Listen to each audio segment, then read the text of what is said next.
everybody, welcome to our week 4 garden tour here at Reach and Reverie. I have so much to show you guys this week, so come on, let's go take a look. First, we have Evie on our new free couch that we got. This is going to be our movie night couch since we have a new projector that we're going to use on that wall. So this cholla is doing amazing. It's losing its purple and getting its green. My sunflowers are getting really big. Beautiful sunflowers. And then this garden bed is going to look a lot different than it looked last week. So last week I had, of course, my pole beans in the back, and in this side I was full of my French breakfast radishes. So I went ahead and pulled those out at the end of our video last week, and instead I took most of the herbs from my greenhouse and I decided to plant them into this garden bed. So I went ahead and pulled the radishes out, weeded, and this is what we ended up with. I have some yarrow, and these are going to be beautiful flowers, very good in herbal tea. And then I have over here, this is a catnip plant, which is also good in tea. And then I have 2 blue sage salvia plants. And that little orange peel, that's actually to attract roly-polies so that they don't eat my younger seedlings, because roly-polies will just devour anything that is not yet established. So let's take a look. I caught a few roly-polies. So what I'll do is I normally come out here in the mornings because roly-polies are more nocturnal, and I will open that up and I will just give everything that's in there, and it's usually completely covered in roly-polies, and I'll give everything that's in there to the chickens, and then I'll come back and place the orange peel back over here. And it's kind of drying out, so it's not quite as effective as when it was brand new. That gives me an excuse to eat another orange. And then I have my Mexican mint. I have 2 of those. And then in the rest of this bed, I went ahead and direct sowed seeds. So I have oregano, lavender, sage. I have a toothache plant, flaxseed. I have lemon balm and mint. And then this is my sole survivor of the French breakfast radish bed. And he's a nice big radish. I'm going to go ahead and leave him in here for a little bit longer, just because these herbs, they still have plenty of time before they're going to compete with him. And until then, I figured I can grow a much bigger radish, or if he wants to go to seed, then I can save some little French breakfast seeds from this guy.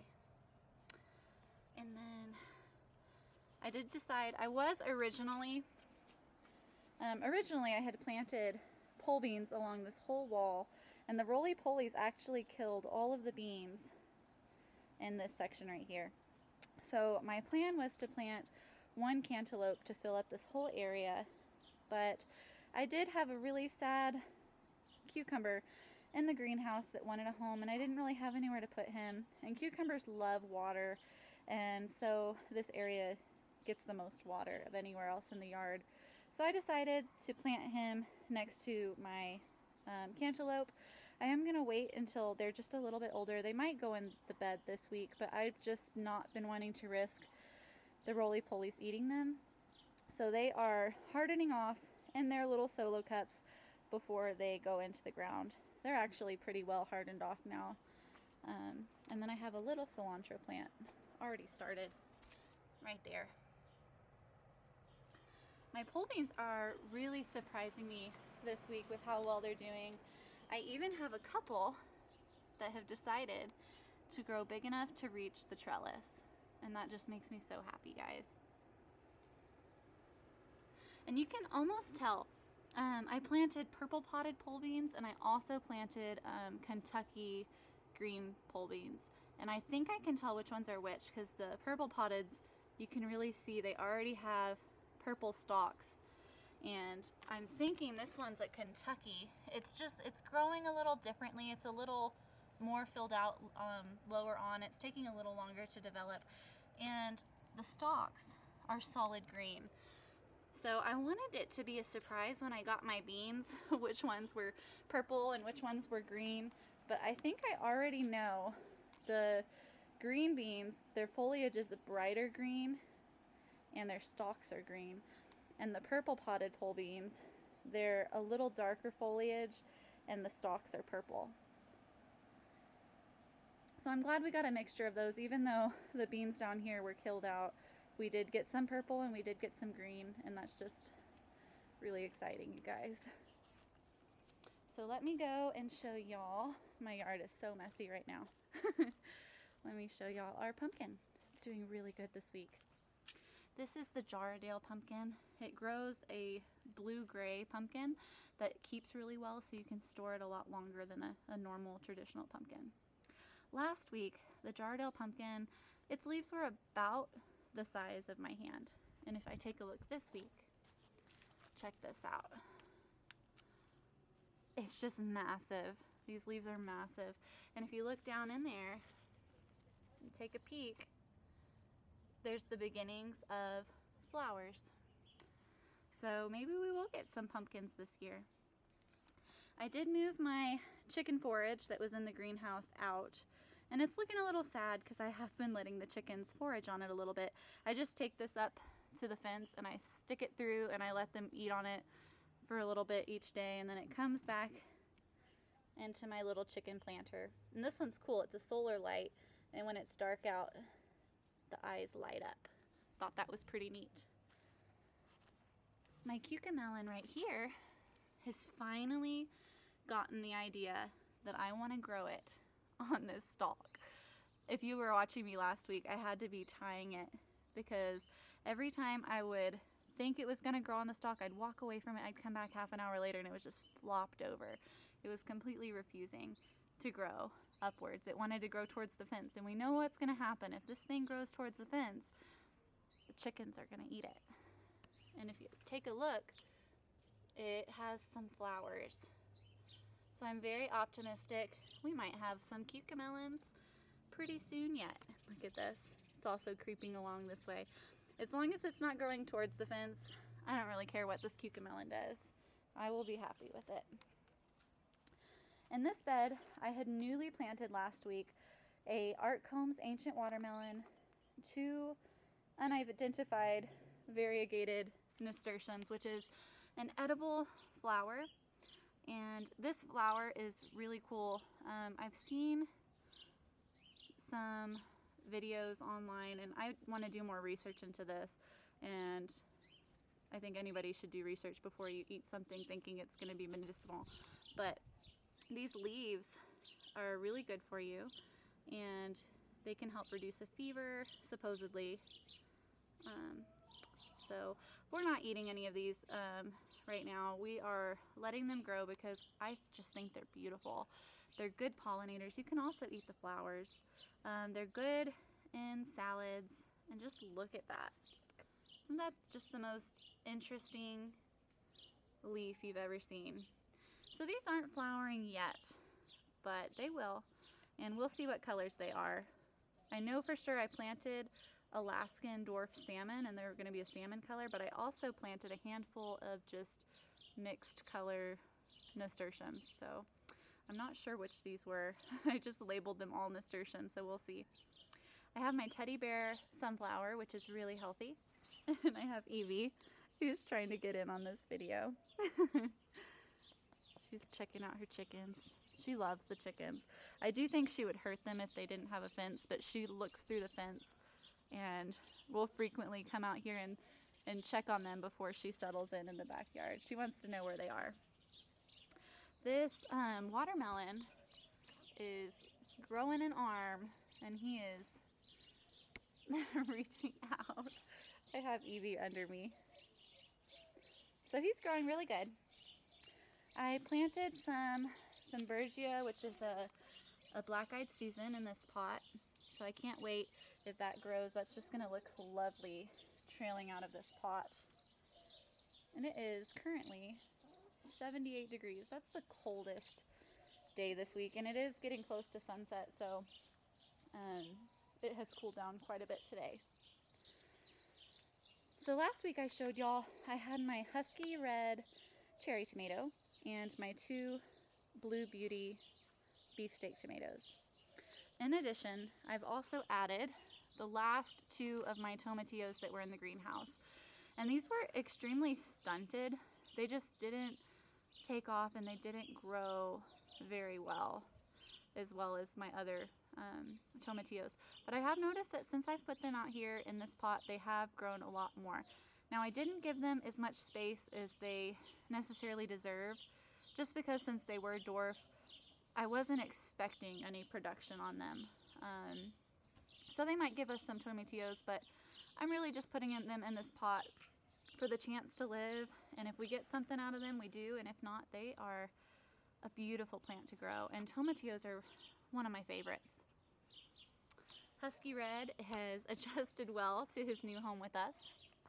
He has actually grown quite a bit. I mean, he's a cherry tomato. He's a little bit smaller than my beefsteaks, but I can notice a difference in him. And then I have my 2 blue beauties. This one struggled for the better part of this week. Every time it would be noon or middle of the day, he was just so droopy. But the past probably 3 days, I've noticed him standing up a little taller. He is adjusting well. And now, I didn't harden these off, and that's my fault. I already had all the tomatoes I needed for the year, and these 2 I had thought about giving away. So me putting them in these pots and throwing them out here was just like, oh, here's my 2 extra tomatoes. I love you guys. I want y'all to produce, but I didn't put the work in as much on these guys. I did go ahead and plant a marigold in each of these pots, and they're popping up, and I planted those probably this time last week, and so I have 2 that have germinated, and this one's doing really good. He already has a flower setting. So that is the front yard. Hey girls! Hey! I'm starting this video a lot later than I would have wanted to, because we actually saved a little sparrow today. We had a little black-throated sparrow. They're native in this area, and the chickens were pecking at him and chasing him around. Have some beautiful roses. The chickens were pecking at him and chasing him around, and I noticed that he wasn't flying. So, well, the kids noticed. They actually came and grabbed me and showed me where he was. And that's right, he could fly, but he was just so weak. So we saved him from the girls, and I just got a warm, wet paper towel that I had soaked with warm water and Epsom salt, because I noticed that what was wrong with him was that he had pasty butt, which is a condition that means that their poop is dried to their booty in a way that if they cannot poop, they will die. And that's really common in baby chicks with chickens. So when I saw that, I knew exactly what was wrong with him. He was just weak. He probably had worms or something. And so I washed his booty for probably half an hour, and all of his little dried poop came off. And then we gave him some electrolyte water and released him back out in the wild, away from the chickens in our front yard, and wished him luck. And so he's probably still in the front yard just resting before he goes back to being a wild bird. But on to the garden tour. My marigolds are, I call them marigolds, morning glory. My morning glory are growing quite a bit this week, but their leaves just look a little unhappy. I don't think they like how much sun they're getting, but who knows? I'm not a morning glory expert, so I'm just gonna let them do what they're gonna do, and that's gonna be that. My parsley is getting very large with the blossoms that it's setting off, and his overall foliage is kind of dying back a little bit. This week our temperatures have been in the upper 80s, low 90s, and our nighttime temperatures have been in the 60s and upper 50s. So overall, most of the plants in this garden have really just taken off. But parsley is not a hot weather plant. I did go ahead and plant my second okra out from the greenhouse, and he's doing really good. I also direct sowed some regular basil, green basil, and then more marigolds around this side because he's going to grow really tall and big, and I think that the other plants will get a little bit of shade from him, and they're also going to draw in pollinators like bees. And my garden bed over here, just take a look at this corn. So I thought that I direct sowed 12, but I actually have 13 corn coming up. So that's like 100% germination plus one I didn't even know. I must have dropped. And the 13th one is right here. And I'm actually going to pull him out and probably feed him to the chickens because he was coming up, growing in a spiral. Like he was just growing like this. And so I pulled him out and kind of straightened him out. But he's just a little deformed. And he's green. But I don't know. I don't want to let him take a lot of the energy out of the soil because corn take a lot of nutrients, and I just want to make sure that my 12 grow really well.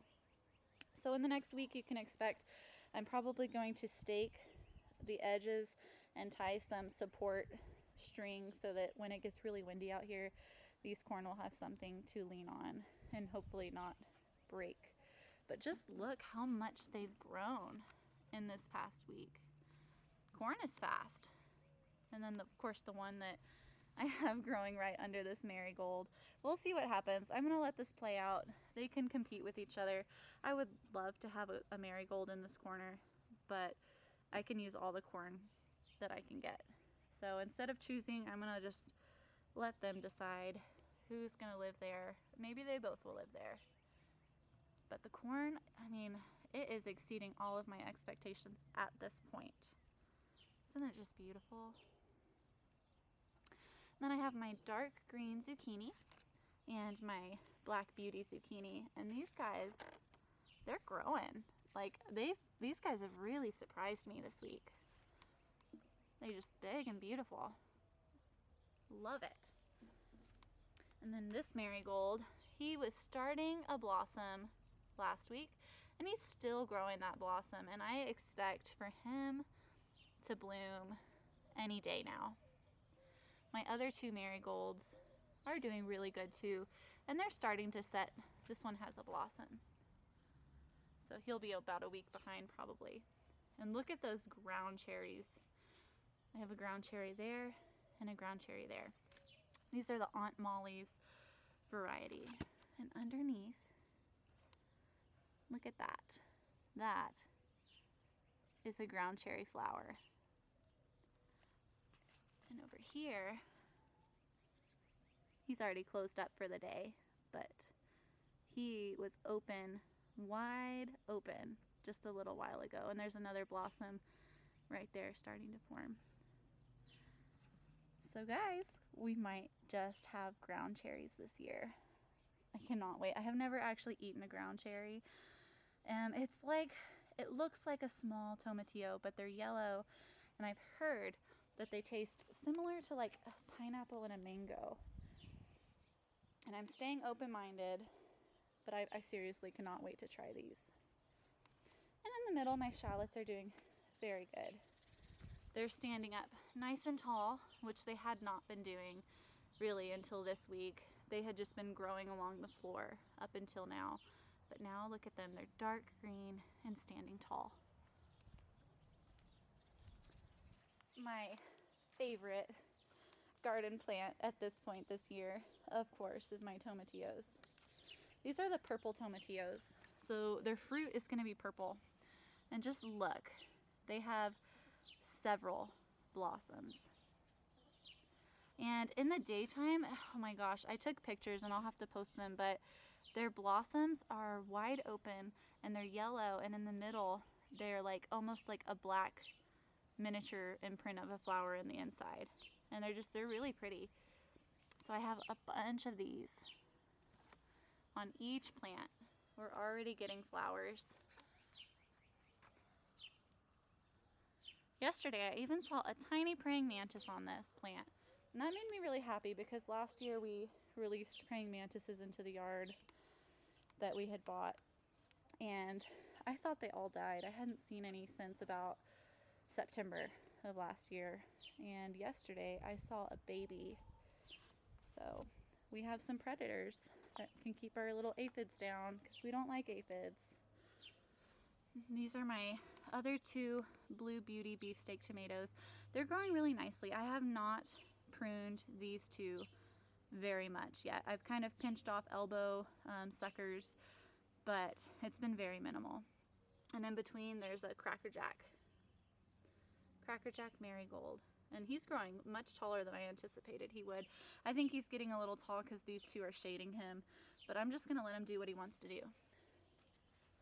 New this week are 3 of my Hungarian jalapenos that I had in the greenhouse, and these are very, very stunted. So I did the same thing I did with the tomatillos in the front yard.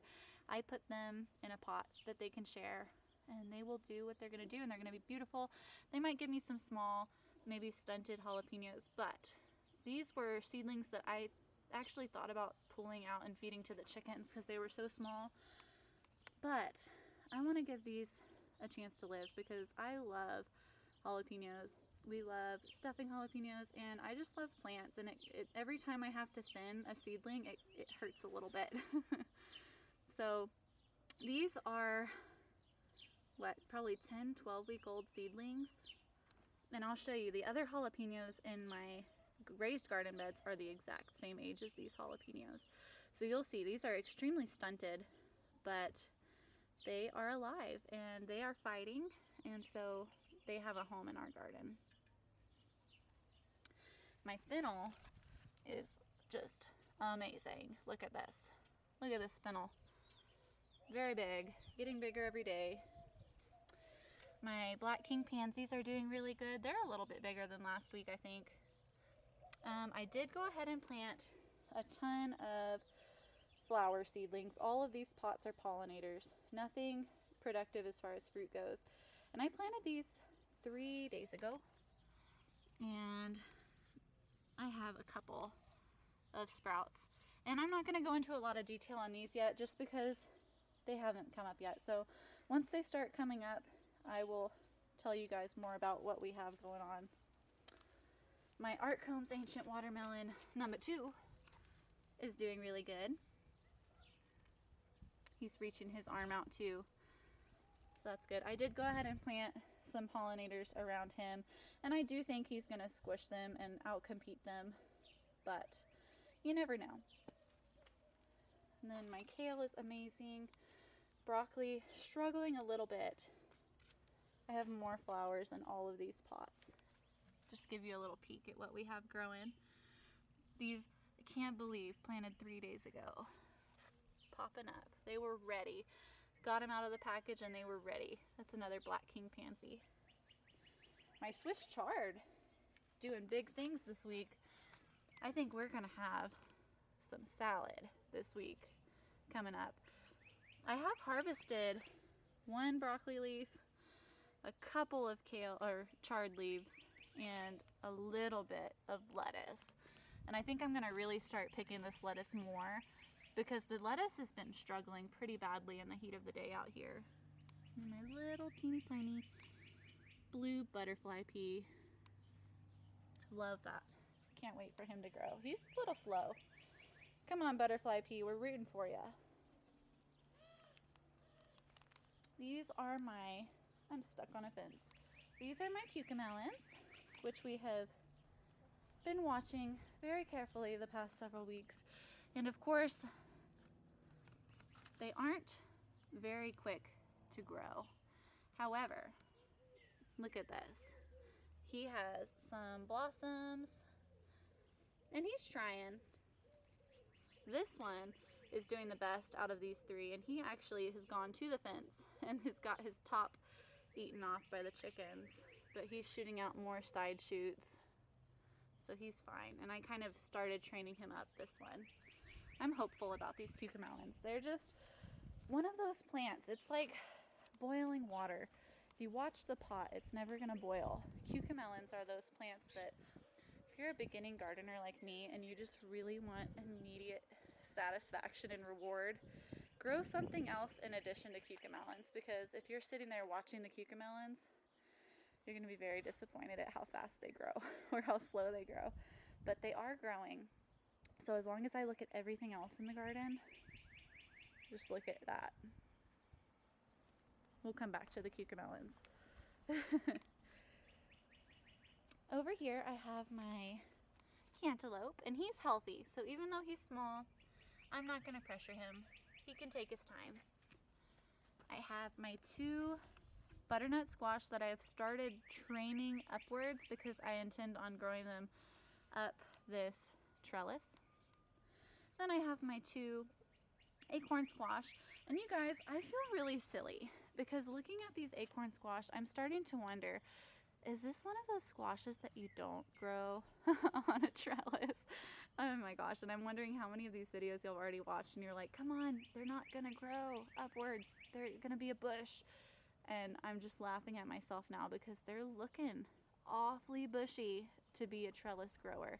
So I'm gonna stay optimistic here and hope that I didn't make the wrong decision here. But if I did, then these butternuts are gonna have an awful lot of room to grow on this trellis while everything else bushes out and competes on the ground. So we will see. Stay tuned if I was wrong about acorn squash going on a trellis.